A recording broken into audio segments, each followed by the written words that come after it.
Pse duhet të kemi probleme?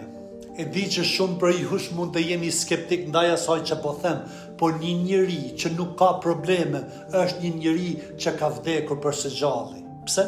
Sepse pas çdo problemi fshihet një lloj energjie krijuese, një shtyese për të vepruar, për të kërkuar zgjidhje, për të bërë një hap përpara.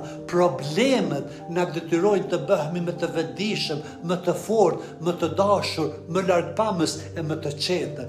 Gjatë udhëtimit për të kapërcyer vështirësitë, ne zhvillohemi personalisht, forcojmë karakterin, rrisim qëndrueshmërinë dhe rritemi si qenie njerëzore. Kur fillojmë të kuptojmë këtë proces, nuk reagojmë me frikë ose zemrim ndaj problemeve.